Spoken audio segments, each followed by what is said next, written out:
ఇంకా ఎప్పుడు తిరిగొస్తారా? మేమే కాకుండా ఝాన్సీ యావత్తూ మీ రాక కోసం ఎదురు చూస్తోంది. క్షమించాలి మహారాజా. ఏమిటి రఘునాథ్?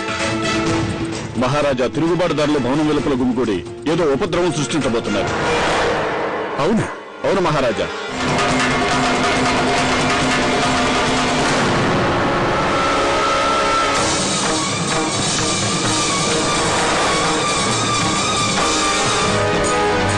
జంధ్యం వేసుకుంటావా? దీన్ని వేసుకుని ఝాన్సీ రాజైన గంగాధర్రావుపై తిరుగుబాటు చేయాలనుకుంటున్నావా నువ్వు? జంధ్యం వేసుకోవాలని నువ్వు ఉబలాట పడుతున్నావు కదూ?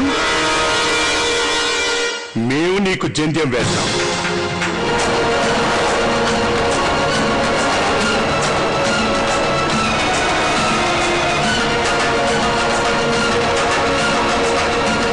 జంధ్యం కావాలరా నీకు?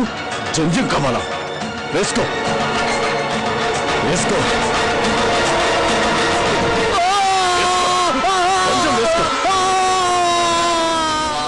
ఈ గంగాధర్రావు మీద తిరుగుబాటుకు ఫలితం ఏమిటో ఇది నీకు అనుక్షణం గుర్తు చేస్తుంటుంది. నిజంగానే లక్ష్మీబాయి ఝాన్సీ రాజ్యంలో మంటలు చెలరేగాయి. దాంతో నెల్సన్ పన్నిన కుట్ర ఫలించసాగింది. ఝాన్సీ రాణి లక్ష్మీబాయి తన రాజ్యానికి వచ్చేసరికి ఎటు చూస్తే అటు మంటలు, శవాలే కనిపించాయి.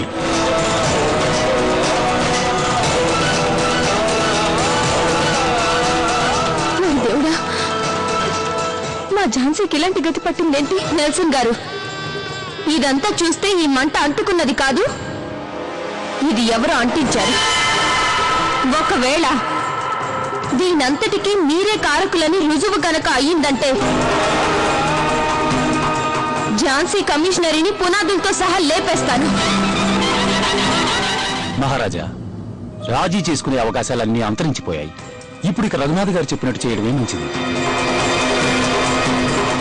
ఒక్కొక్క తిరుగుబాటుదారుణ్ణి ఉరికంబం ఎక్కించేసి. మన ఝాన్సీకి ఇలాంటి గతి పట్టిందండి మహారాజా.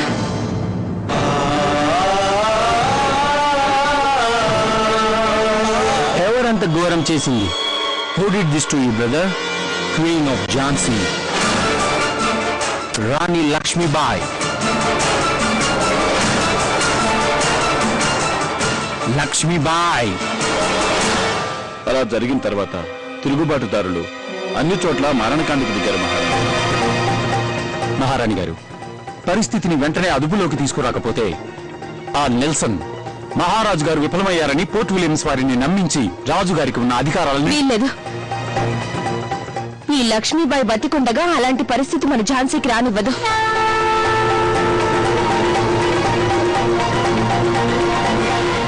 మీకిలాంటి దుర్గతిని పట్టించిన ఆ లక్ష్మీబాయిని నేను ప్రాణాలతో విడిచిపెట్టను. I will kill her brother. ఆవేశపడకు, ప్రశాంతంగా ఆలోచించు నెల్సన్.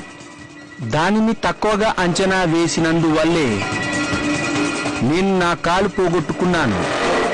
దానిని ఏమైనా చేయాలి అంటే తిరుగులేని పథకం వెయ్యాలి. ఆచితూచి మనం అడుగు వేయాలి.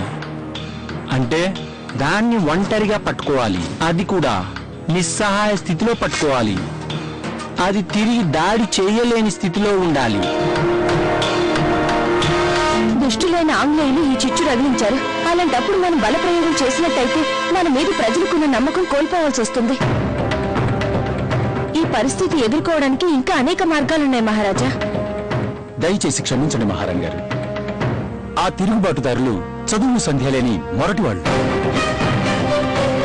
అందువల్ల అలాంటి వాళ్లతో ఈ పరిస్థితుల్లో మనం మెత్తగా వ్యవహరించినట్లయితే వాళ్ళు అది మన చేతగానితనంగా భావించి మనల్ని ఇష్టం ఇచ్చినట్లు ఆడుకుంటారు మహారాణి.